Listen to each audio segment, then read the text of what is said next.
Hello, today's video is about how to revise Eric Birling from Anne in Spectacles in 5 quick quotes.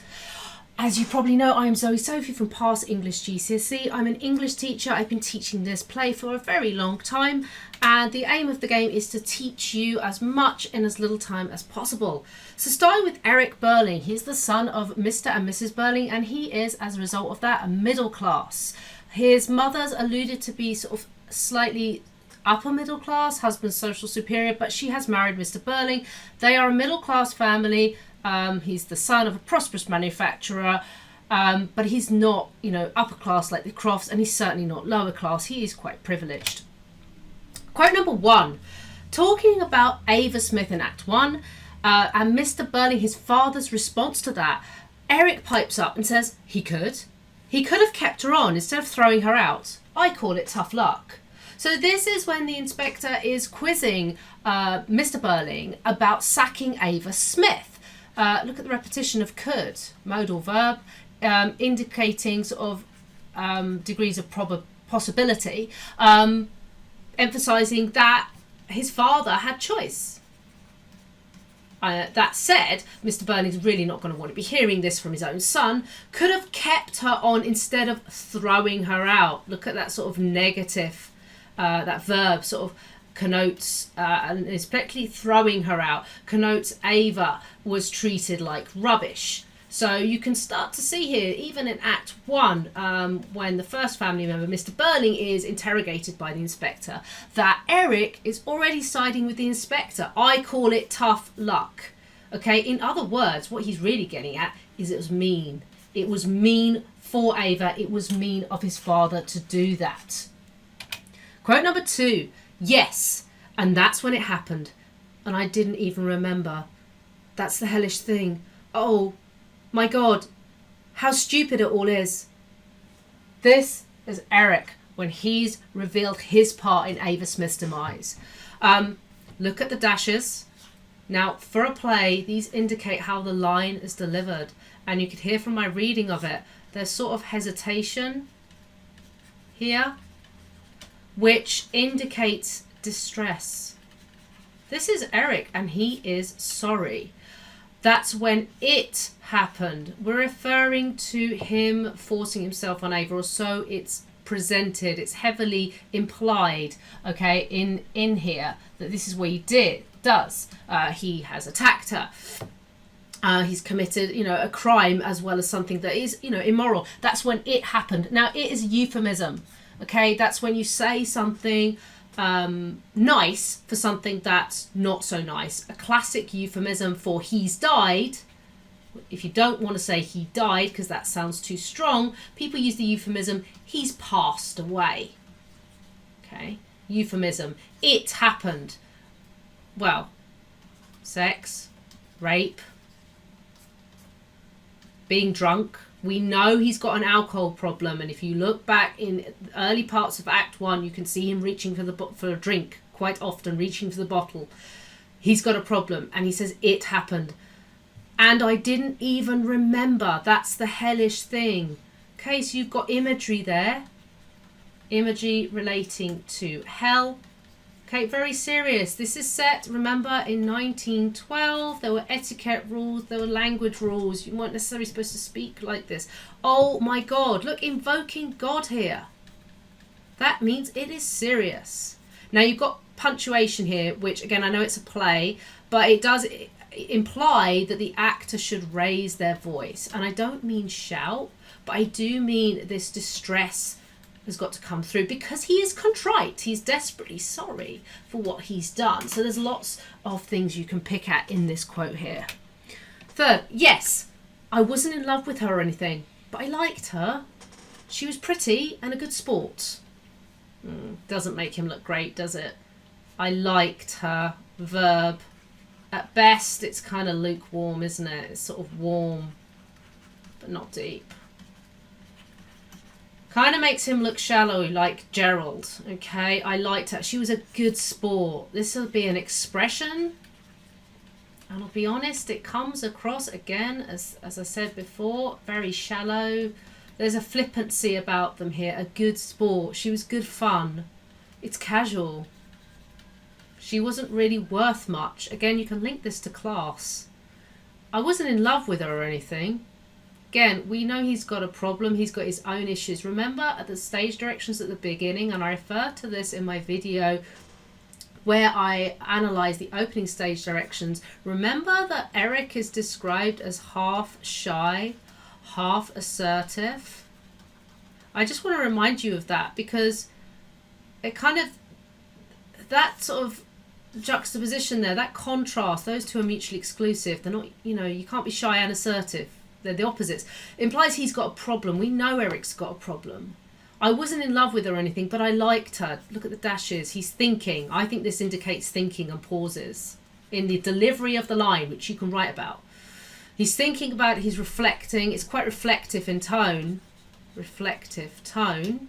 Tone is the vibe of how you say something. It's how it comes across, okay? You're reading into the language here. It's a reflective tone, but it's not making him look particularly great here. 4, nearly at breaking point. Don't ignore stage directions. They are integral to this play. Priestley uses them for effect. Then, dash, look at all the dashes. You killed her. She came to you to protect me, and you turned her away. Yes, and you killed her. And the child she'd have had too. Then you've got these dashes. Pauses, distress, that kind of thing. Don't ignore them. They're important. Look at the repetition of the verb killed. Verb. It is absolute. I mean, this is delivered towards his mother, Mrs. Birling, when she refuses Ava help. And he's at breaking point, okay? This isn't just distress. This is breakdown stuff, okay? It's bad enough knowing that Ava was pregnant with his child and he couldn't support it, but to know that his mother, albeit indirectly, hurt the child. She didn't know who Ava really was. She just knew that she'd called herself Mrs. Birling and viewed that as an affront to her family name because it's an imposter. But nearly at breaking point, then you killed her. Okay, this is what you would call an extremely accusatory tone. It's tantamount to saying you murdered her. You turned her away. Look at all the negative connotations you can get out of that. Okay, it connotes neglect. It connotes, as they describe her in the, as Priestley describes Mrs. Birling in the opening stage, she's a cold woman. Lots of negative connotations. You killed her and the child she'd have had too. Look at the connective and. I wouldn't normally look at and as a connective on its own. Not really relevant, but actually here it is. The effect of that is cumulative, because it's saying you didn't just murder Ava, you murdered your own grandchild. Incredibly inflammatory comments here from Eric. Last one. The money's not the important thing. It's what happened to the girl and what we all did to her that matters. And I still feel the same about it. And that's why I don't feel like sitting down and having a nice, cozy talk. He's sorry. I mean, to be fair to Eric, he's contrite. He's truly contrite. He's not trying to sort of hedge or wiggle out of his responsibilities. He's handled things incredibly badly. But the money's not the important thing. Well, agreed, it's not. I mean, that's if you want to label that declarative statement, declaration, it's just sort of a way of saying something that's obvious, really. It's a declaration, isn't it? That he said the money's not the important thing. Okay, so it's a socialist sort of. I mean, I just point that out because that's Priestley's agenda.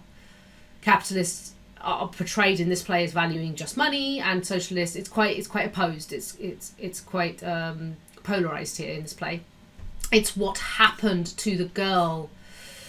It's a shame he's not calling her by her name, even though he's learnt something. We've still got to look at that. I mean, if you want to label this, the girl. All right, so the definite article there, definite article. Just in case you don't know, so if it's a girl, or if it's a girl, it could be any girl, it's the indefinite article. But if it's the girl, it's specific, it's definite article. But the girl, like the table, okay?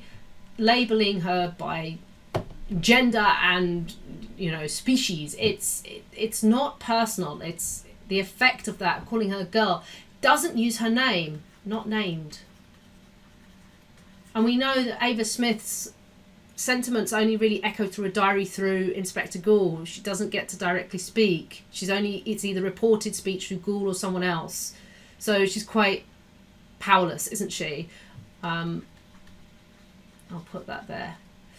And what we all did to her, right? This notion, collective responsibility. If you're writing an essay about that, this could be used as a quote, Eric's quote, collective responsibility. That matters. And I still feel the same way about it. And that's why I don't feel like, and look at, he says, nice and cozy. These adjectives here really allude to, there's sarcasm here. I'd say there's almost a sarcastic tone. He's moralizing. I know I was bad, but you're not taking this seriously, that kind of thing. Think of that what you will, because his actions are arguably the worst out of all the characters, but that is up for opinion. He's the only one that commits crimes, okay? He hurts Ava and he steals money. So summing this up, Eric Birling is an alcoholic. He's got an alcohol problem. He looks to alcohol to comfort him. He's not right. He's unbalanced. There's something going on with him, which explains half shy, half assertive right at the beginning. These two words, shy and assertive, are opposed. They don't make sense. And we as the audience don't get to sit and read the stage directions. We have to hope that the actor and the director reading it will translate these into a person on stage that doesn't look right. And the audience have to watch them and work out there's something not right. He is a criminal, although not prosecuted, although there's no evidence to be found per se, there's only his admission. He makes a reference to, I was in a state when a chap was going to turn nasty, raping Ava, and he stole £50, so he's committed 2 crimes. He starts off son of 2 capitalists, but he himself migrates quite quickly, even from that first quote, into socialism and looking after the working class. He's sorry, contrite, he's middle class, he's ashamed, which makes the audience warm to him a bit more, because although he's done horrible things, he's really sorry and he is understandably, justifiably ashamed. And he's emotionally unstable. He has quite a lot of outbursts, okay? And there's things that he does throughout the play that are a little bit strange. I mean, he's the one that guffaws, if you see that stage direction, which means bursts out laughing suddenly. He's not a stable character at all. He's one to watch. He's interesting. He's very different to the others. He's the only criminal in the play. I hope that helps. If you've got any questions, reach out. My website is passenglishgcse.co.uk, and I've got other videos in this series to help you out. Thank you.